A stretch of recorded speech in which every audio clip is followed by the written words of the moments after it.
Steve Potts. I'm a dinosaur. It's just a really straightforward, well-constructed, beautifully welded and designed bike, and it's just got simple, clean lines. And I've kind of been known for the no-nonsense, no-frills, reliable build. So it's a 29er. It's a rigid bike. It's got the fork I've been making for about 32 years also, and stem and handlebars and so forth. But it's a real nice riding bike. What I do is when I only build custom.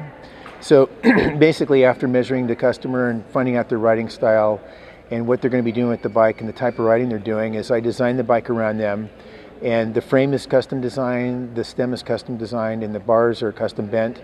So I don't make regular inventory for people. It's all custom, the sweep of the bar, the width of the bar, and I take all their body measurements and riding style into account when I do that. So it's all made to fit them. It is actually. It's actually the 29er is the big mountain bike wheel, and it rolls over things really smoothly. It's a wonderful, tire size. It works really well for this type of riding, mountain bike, cross-country riding. And he's a small rider, and it's a challenge to make a bike where he has the proper standover clearance on the top tube and the proper cockpit length and everything, but it works out really good. This is probably one of the smaller bikes that I make, but it's a wonderful bike, and it fits him perfectly.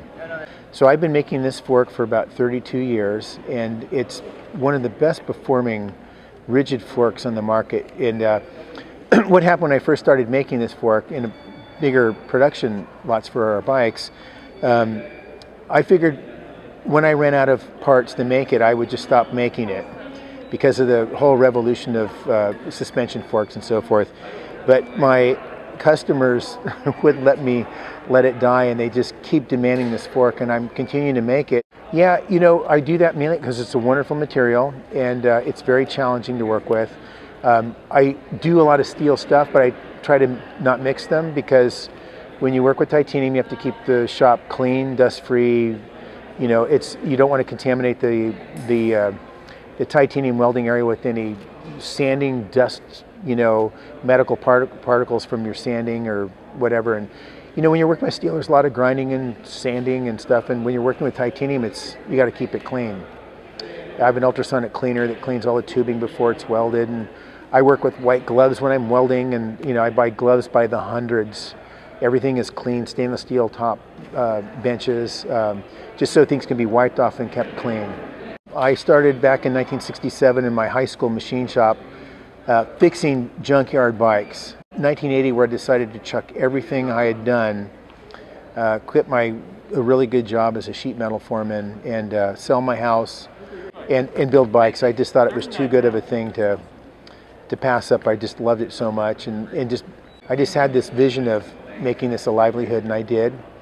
So that's been 32 years now that I've actually built bikes professionally for a living. My first bike that I made out of the junkyard, which I thought was the coolest thing on earth, I repainted it, I put new leather on the seat, pinstriped it, rattle can paint job. I had a 5-speed on it with a derailleur that I rigged up on there. It weighed 54 pounds, and I thought that was pretty cool. And it was pretty cool.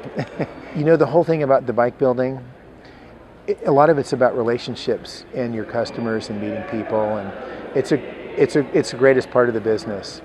It really is, meeting great people. Yeah.